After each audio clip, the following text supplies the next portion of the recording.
Hello everyone, welcome back to my YouTube channel. আজকে আমরা মুর্শিদাবাদে রয়েছি আর মুর্শিদাবাদে কয়েকটা জায়গা ঘুরতে যাব। যেখানে যেখানে যাব, যা যা জায়গা কভার করব সমস্ত কিছু তোমাদের দেখাবো আর পুরো ডিটেলসে জানাবো সেই জায়গাগুলোর যা ইতিহাস ছিল সেগুলো সম্বন্ধে। আর এই শার্টটা নতুন কিনলাম, কেমন লাগছে বলো অবশ্যই। আমার ভাই, যেটা তোমাদেরকে সবসময় বলেছি, আমার মাসির বাড়ি মুর্শিদাবাদে, ভাইও এসছে, ভাইয়ের সাথেই বেরাবো। আর এখানে প্রচুর ঠান্ডা, জানো তো, মানে আমি এই জামাটা পরে এসেছি, বাইরে বেরিয়ে ভাবছি যে যদি বেশি ঠান্ডা পড়ে যায় আর যদি আস্তে বিকেল হয়ে যায় তাহলে ওই ঠান্ডায় জমে যাব। তো আমরা এসে গেছি এখন কাটরা মসজিদে। বাংলার যিনি প্রথম নবাব ছিলেন তার সমাধি এখানে রয়েছে। ভেতরে যাব, প্রপার একটা গাইড নেবো, তোমাদেরকে সব কিছু ডিটেলস হিস্ট্রি সম্বন্ধে সব জানাবো এখন। আমরা যেখানে দাঁড়িয়ে আছি না, একেবারে মসজিদের ব্যাক সাইডে দাঁড়িয়ে আছি, পেছন দিকে দাঁড়িয়ে আছি। আমরা ধীরে ধীরে এই মসজিদের একেবারে ফ্রন্টে চলে যাব। আর ওখানেই 14টা সিঁড়ির নিচে চিরশায়িত আছে বাংলা, বিহার, উড়িষ্যার প্রথম স্বাধীন নবাব মুর্শিদ কুলি খাঁর সমাধি, যিনার বুকের উপর দিয়ে মারিয়ে যেতে হবে, পাশ দিয়ে কোনো রাস্তা নেই। এখন প্রশ্ন হলো, স্যার, কেন একজন মহান নবাবের বুকের উপর দিয়ে মারিয়ে যেতে হবে? সত্যি কি তিনি কোনো মহা অপরাধ করেছিলেন? কি পাপ করেছিলেন আমি পরে বলছি। এই সুন্দর গার্ডেন বাগান দেখতে পাচ্ছেন স্যার, আজ থেকে 300 বছর আগে নবাব মুর্শিদ কুলি খাঁর আদেশে এখানে সপ্তাহে 2 দিন সবজির বাজার বসতো। সেই কারণে জায়গাটার নাম হয়েছে সবজি কাটরা মস্ক। এই কাটরা মিন্স মার্কেট, বাজার, এটা একটা আরবি শব্দ। পাশে দুটো মিনার দেখতে পাচ্ছেন, ওয়াচ টাওয়ার, একে বাংলায় বলা হয় বুরুজ। বাইরে থেকে যেন কোনো শত্রুপক্ষ এই মসজিদকে অ্যাটাক করতে না পারে 24 ঘন্টা এর উপরে সৈন্য সামন্ত মোতায়েন রাখা হতো এবং ভোরবেলায় আজান প্রদান করা হতো। এবং যে সমস্ত মুসাফিরগণ দূর দূরান্ত থেকে এই মসজিদের ভেতরে কোরআন পাঠ বা নমাজ পাঠ করতে আসতেন, তিনাদের থাকা খাওয়ার ব্যবস্থা ছিল এই নিচের একতলা আর উপরের দোতলা। এগুলোকে বলা হচ্ছে মুসাফিরখানা বা গেস্ট হাউস বা ছাত্রাবাস। In a word, about 300 years ago এই কাটরা মসজিদটা একটা ইসলামিক লার্নিং সেন্টার হিসেবে ব্যবহৃত হতো, ইসলামিক শিক্ষা কেন্দ্র। ওই দেওয়ালের গায়ে যে একটু একটু করে চলে আসুন, দেওয়ালের গায়ে যে উল্টো টিগুলো দেখতে পাচ্ছেন, ইংরেজি লেটারের উল্টো টি, এই পুরো মসজিদের চারিদিকে তাকাবেন, এই উল্টো টি পরিলক্ষিত হবে। এর কারণ হলো, আজ থেকে প্রায় 300 বছর আগে কোনো বিদ্যুৎ বা কোনো কারেন্ট ছিল না, তাই কোনো উৎসব অনুষ্ঠানে নবাবেরা বিভিন্ন রকম প্রদীপ, মাটির প্রদীপ, সোনার প্রদীপ জ্বালিয়ে পুরো মসজিদকে আলোকিত করা হতো। আর এই দরজাগুলো নিচু করার কারণ হলো, কোনো মন্দির বা কোনো মসজিদে প্রবেশ করতে হলে মাথা নত করে শ্রদ্ধার সঙ্গে প্রবেশ করতে হয়, সম্মানের সঙ্গে প্রবেশ করতে হয়। তার আগে স্যার নিচে তাকিয়ে দেখুন, এই সুড়ঙ্গ দেখতে পাচ্ছেন।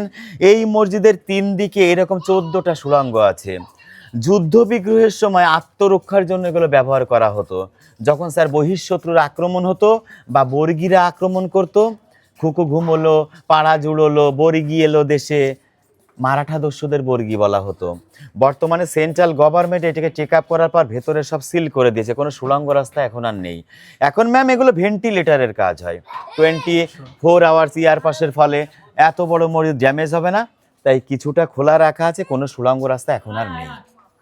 আমরা ধীরে ধীরে একটা সুন্দর জায়গায় চলে এসেছি। পায়ের নিচে লক্ষ্য করে দেখুন, এখানে বিভিন্ন ডিজাইনের স্কোয়ার করা আসন আছে। এই টোটাল মাঠটিতে 2000টি আসন আছে। 2000 জন মানুষ একসঙ্গে বসে নমাজ আদা করতেন। উপরে তাকিয়ে দেখুন যে সারিবদ্ধভাবে লোহার রিংগুলো চলে গেছে। ওই মাঠের প্রান্তে তাকিয়ে দেখুন ছোট ছোট লোহার বালা পোতা আছে। এখানে শামিয়ানা টাঙানো হতো, শামিয়ানা, যাতে তিনাদের গায়ে রোদ বা বৃষ্টি না লাগে।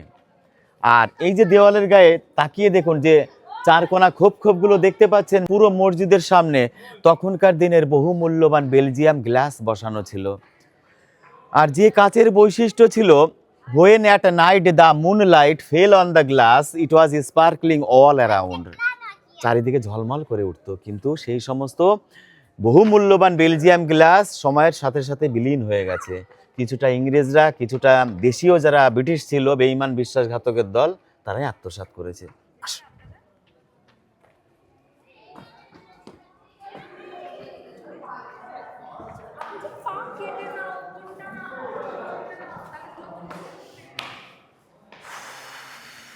এখানে পরস্পর একসঙ্গে 5টা গম্বুজ ছিল, 5টা।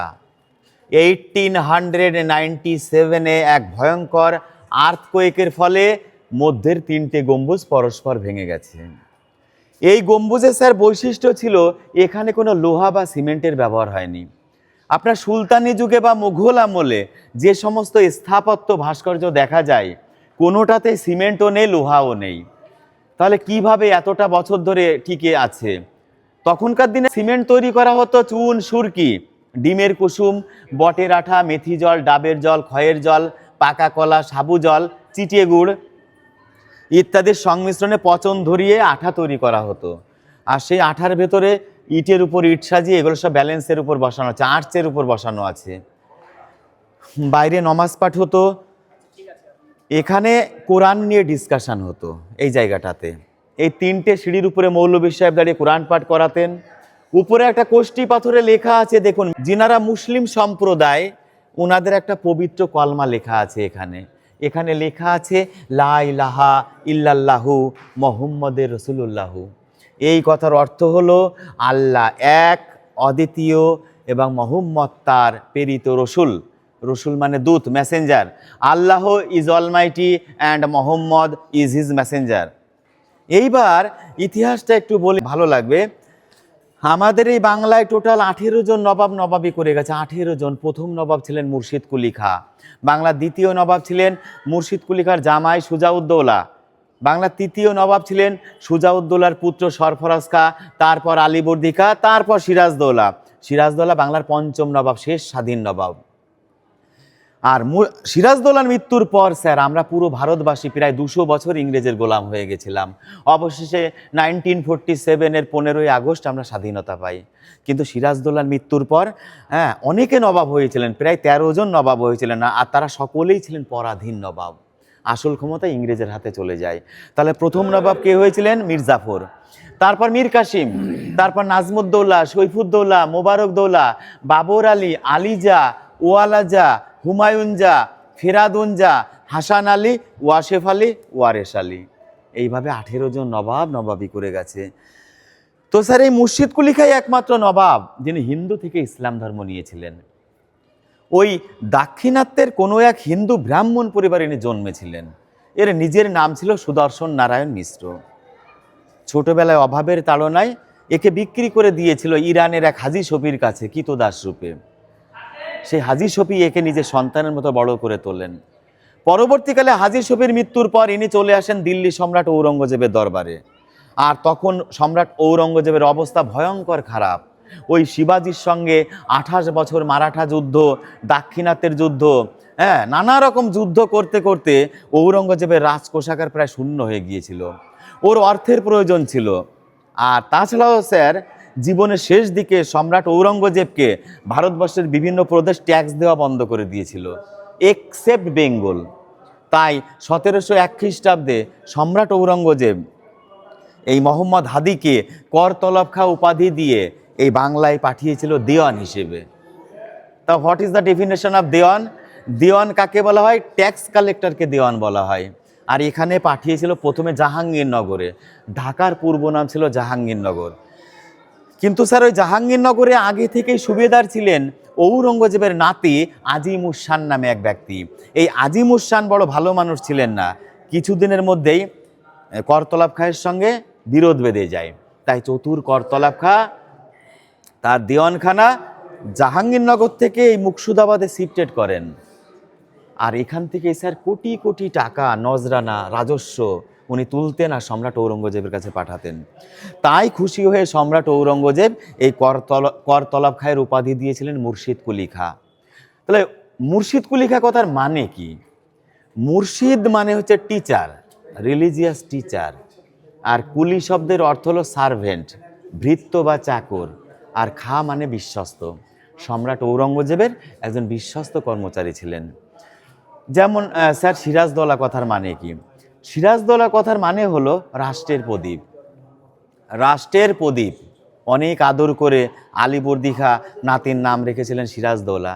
15 মাসেই প্রদীপ নিভে গেল। এখানের লোকেদের অনেক ভুল ধারণা আছে মুর্শিদ কুলি খাঁ নিয়ে, ঠিক আছে, যে বুকের উপর দিয়ে যেহেতু আমরা হেঁটে যাই। ওটা আসছে স্যার, যা আর একটু বলি বুঝতে পারবেন। তো কিন্তু স্যার যেমন সিরাজদৌলার ওয়াইফের নাম হচ্ছে লুৎফান্নেসা বেগম। তো লুৎফান্নেসা কথার মানে কি? লুৎফা মানে হচ্ছে ভালোবাসা বা প্রিয়তমা, আর নেশা মানে হলো স্ত্রী, প্রিয়তমা স্ত্রী। তো এদের নামেরও খুব সুন্দর সুন্দর মানে ছিল, যেমন নূর জাহান, নূর মানে আলো আর জাহান মানে জগৎ, জগতের আলো। কিন্তু স্যার 1707-এ সম্রাট ঔরঙ্গজেবের মৃত্যু হয়ে যায়, আর 1723 থেকে 24 খ্রিস্টাব্দের মধ্যে মুর্শিদ কুলি খাঁর আদেশে তার বিশ্বস্ত কর্মচারী মুরাদ ফরাজ খান এই মসজিদটা তৈরি করেন। আর 1727-এ মুর্শিদ কুলি খাঁর মৃত্যু হয়। মরার আগে মুর্শিদ কুলি খাঁ বলে গিয়েছিলেন, হে আল্লাহ, জীবনে যদি কখনো কোনো অন্যায় করে থাকি, পাপ করে থাকি, আমার পাপের প্রায়শ্চিত্ত কি করে হবে? তোমরা আমাকে এমন জায়গায় সমাধি দেবে, কবর দেবে, আমার বুকের উপর দিয়ে যদি হাজার হাজার মানুষ মারিয়ে যায়, হাজার হাজার সাধু সন্ত নমাজি সন্ন্যাসী যদি আমার বুকের উপর দিয়ে মারিয়ে যায়, if every one step on my chest then I will be free from my sin, তাহলে আমি পাপ থেকে মুক্তি পাবো। So sir, he was buried under the entrance under 14 stairs, 14টা সিঁড়ির নিচে, প্রবেশদ্বারের নিচে তাকে সমাহিত করা হয়েছে। চলুন দেখবো স্যার। এরা ছিল সুফিবাদী, অ্যাকচুয়ালি এদের পরিবারটা, হ্যাঁ, খুব ধার্মিক ছিল আর কি। এর মেয়েরও কবর দেখবেন ওর বুকের উপর দিয়ে মারিয়ে যেতে হয়, ইনার ওয়াইফেরও বুকের উপর দিয়ে, নৌশরী বানবে বুকের উপর দিয়ে মারিয়ে যেতে হয়। অনেক ভুল ধারণা আছে, বলে নাকি কি মেরে কলিজা খেত তার জন্য।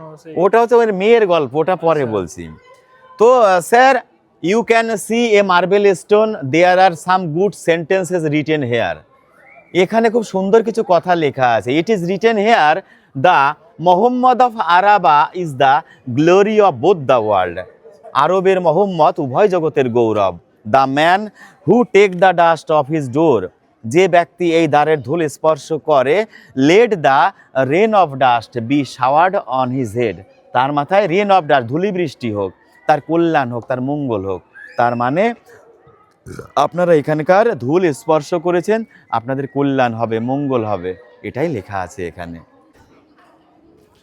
হিস্ট্রি পড়ছি আবার। তো তোমাদের জন্যই টাকা পয়সা দিয়ে ভাই গাইড ভাড়া করা, ঠিক আছে? নাহলে আমরা ঘুরতে আসলে এমনি এমনি ঘুরতে চলে আসতাম। We entered through back side of the mosque. Actually, this is in front side of the mosque. And under your feet is the tomb of Nawab Murshid Quli Khan. আপনার পায়ের নিচে আছে মুর্শিদ কুলি খাঁর সমাধি। তো স্যার, এখানে আগে লোহার নেট সিস্টেম করা ছিল, হেঁটে গেলে পায়ের ধুলোগুলোর বুকে গিয়েই পড়তো। কিন্তু 1958-এ আর্কিওলজিক্যাল সার্ভে অফ ইন্ডিয়া এটিকে টেক আপ করার পর এই উপরটাকে ঢালাই করে দিয়েছে। আমাদের নিচে গিয়ে সমাধিটা দর্শন করতে হবে, দেখতে হবে। আসুন।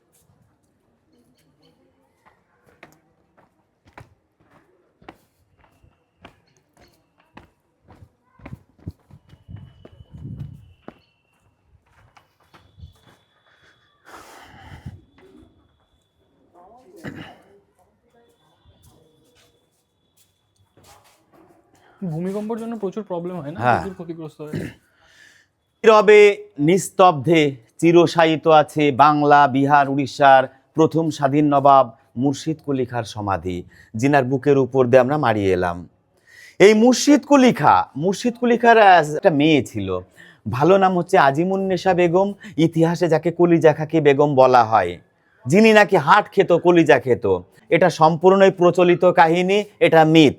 উনি কোনো কলিজা খেত না, উনি কোনো অসভ্য নারীও ছিল না, হ্যাঁ, জাস্ট এটা প্রচলিত কাহিনী। এখান থেকে 3 কিলোমিটার পর ইনার মেয়ের কবর দেখতে পাবেন। তো নানা রকম নেগেটিভ পজিটিভ মন্তব্য আছে ইনার মেয়েকে নিয়ে, কিন্তু কোনোটাই সত্য নয়, কোনোটাই প্রমাণিত নয়।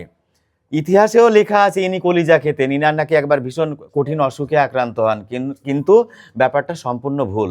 এই একই কম্পাউন্ডের মধ্যে একটা শিবের মন্দির দর্শন করব, আসুন। শিবের মন্দির আছে? শিবের মন্দির দর্শন করবো, আসুন।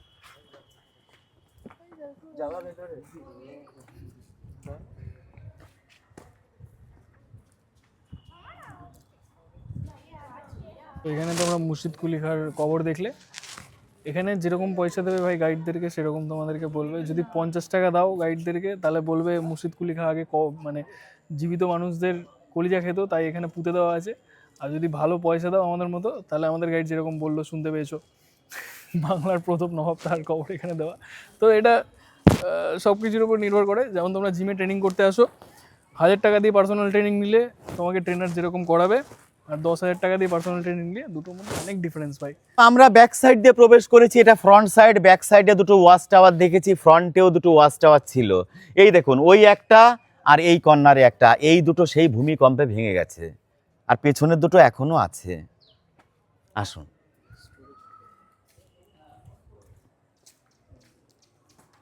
হেভি সুন্দর জায়গা ভাই, হেভি সুন্দর জায়গা। দেখো আর তাড়াতাড়ি বিয়েটা কর ভাই, এখানে প্রি ওয়েডিং শ্যুটটা করে নে, তাই না? হাসি দেখো। হ্যাঁ, তো স্যার দেখুন, নবাব মুর্শিদ কুলি খাঁ প্রথম জীবনে হিন্দু ব্রাহ্মণের সন্তান ছিলেন, পরবর্তীকালে ইসলাম ধর্ম নিয়েছিলেন। তাই শেষ জীবনে হিন্দু মুসলিমের সম্প্রীতি রক্ষার জন্য একই মাঠে একটা শিবের মন্দির করার আদেশ করে গেছিলেন। এই পাশাপাশি মস্ক অ্যান্ড টেম্পল, এটা হচ্ছে একটা সম্প্রীতির মেলবন্ধন। কিন্তু এখন স্যার কি হয়েছে, এই মসজিদটা হেরিটেজ হয়ে গেছে, এটা হিস্টোরিক্যাল প্লেস।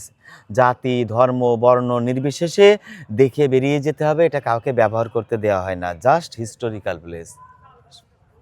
মন্দিরটা ওই সময়কারই মন্দির? হ্যাঁ, এটা স্যার শোনা যায় উনি আদেশ করে গেছিলেন, কিন্তু পরবর্তীকালে এটা সরকার না টেক আপ করেনি, এটা পাবলিকের আন্ডারে করে দিয়েছে।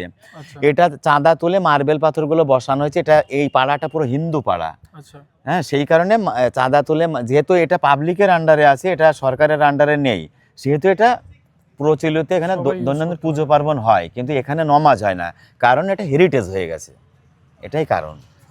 ভালো করে বল, কেমন লাগছে তোদের বাড়ির সামনের এই জিনিসগুলো? রোজ দেখিস, তাও আমার জন্য আবার দেখতে আসলি, কেমন লাগছে তোর এখন? তো ভালো লাগছে। আর কিছু বলবি না?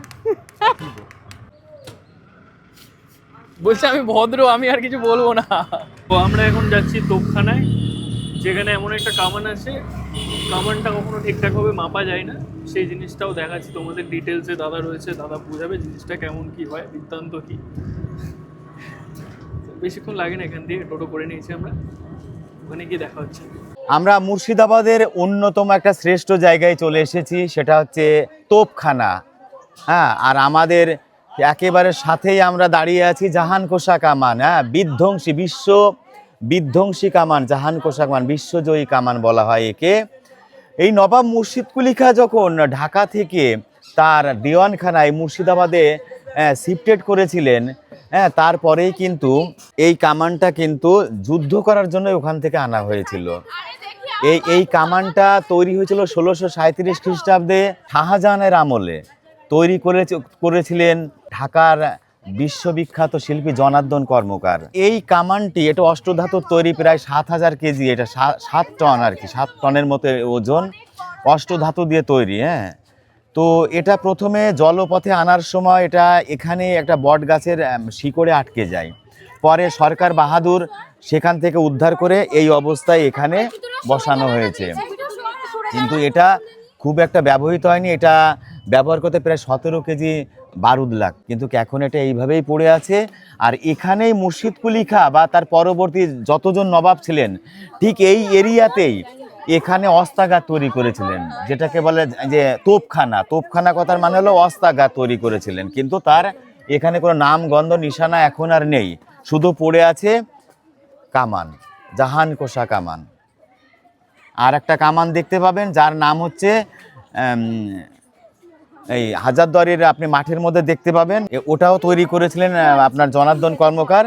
ওটা আপনারা হাজারদুয়ারির মাঠে গেলেই দেখতে পাবেন। তো একবারই ওই কামানটা, এটা বলে নাকি যে এক সাইড দিয়ে মাপলে একরকম মাপ আছে। তো স্যার এক সাইড দিয়ে হাত দিয়ে মাপলে 13 হাত হয়, আর এক দিক দিয়ে মাপলে 12 হাত। এটা একটা কল্প কাহিনী। আচ্ছা, এটা জাস্ট এর কোনো মানে বৈজ্ঞানিক কোনো ভিত্তি নেই, জাস্ট বলা হয় তাই বলে, মানুষে বলে। মেন অ্যাট্রাকশন হচ্ছে এর ওয়েটটা, তাই তো? হ্যাঁ, মেন অ্যাট্রাকশন যে এত বছর আগে, 300-400 বছর আগে পৃথিবীতে এইরকম একটা কামান, যে বিশ্বজয়ী কামান তৈরি করেছিলেন একটা মানুষ, তার নাম জনার্দন কর্মকার। এটাই আশ্চর্যজনক, আচ্ছা, যে আধুনিক পৃথিবীতে এরকম দেখাই যায় না।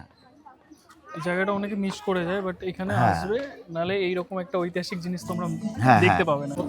তো যেমন দেখলে, এখন ডিসেম্বর মাস বলে প্রত্যেকটা জায়গায় প্রচুর ভিড়। আর কালকে দিয়ে আমি দেখছি, মানে যখন আমরা হাজারদুয়ারি গেলাম, হাজারদুয়ারিতেও দেখলাম বিশাল ভিড়। আর এখানে হয়তো ট্যুরিস্ট গাইড যিনি ছিলেন তার ভয়েসের কতটা কি তোমরা শুনতে পাবে জানি না, বাট যদি না শুনতে পাও আমি কথা দিচ্ছি ভাই, আমি আবার ভয়েস ওভার করে সুন্দর করে বলে দেবো কী কী আছে এখানে। এখন আমরা যাব, এখান দিয়ে বেরিয়ে গেছি, বেরিয়ে কোথায় ওটা মতিঝিল না, ওখানে মতি ফতি চাষ হতো ভাই, 2-4টা মতি বাড়ি নিয়ে যেতে হবে। কী করা হতো? মুক্ত চাষ করা হতো। ওখানে মুক্তোর চাষ করা হতো। এখনও করা হয় মুক্তোর চাষবাস? না, এখন কিসের চাষ হয়? এমনি পুরো ঝিল করে দিয়েছে পরিষ্কার, মাছ চাষ হয় ওখানে। মাছ চাষ হয়, আমার মাছ ফাছ চাষ হচ্ছে এখন, গিয়ে কয়েকটা মাছ ফাছ তুলে নিয়ে আসবো বাড়িতে। এমনিতে ডায়েটে রয়েছি, মানে ডায়েটে ঢুকছি আস্তে আস্তে। গেমের ফাইনাল আপডেটও তোমাদেরকে দেবো, আমি কবে পার্টিসিপেট করছি কোন গেমে। তার জন্য প্রোটিনের অভাব রয়েছে, ওখান থেকে মাছ ফাছ তুলে নিয়ে এসে বাড়িতে এনে ওইগুলো রান্না করে খাওয়া দাওয়া করতে হবে, কারণ প্রোটিন রিকোয়ারমেন্টটা পূরণ করতে হবে। তো আমরা আছি এখন মতিঝিলের ভেতরে। এখানে মতিঝিলের ম্যাপ রয়েছে, এটা কোনো কাজের না, আমাদের কাজে লাগবে না কোনো।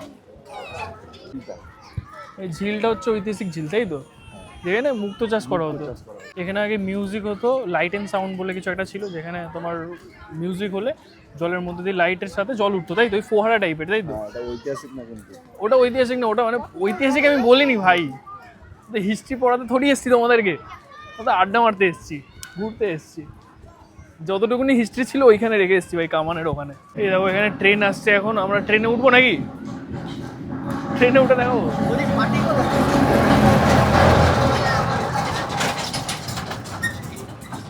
ভাই, ফালতু ট্রেনে চাপার জন্য আমি তোমাদেরকে বলে দিতে পারি, 9 করে 50 থেকে 100 টাকা করে পার হেড টিকিট দিয়েছে। তো এখন তোমরা যেটা দেখতে পাচ্ছ সেই আশ্চর্য ডোবা, সরি ঝিল, যেখানে মুক্তো চাষ করা হতো।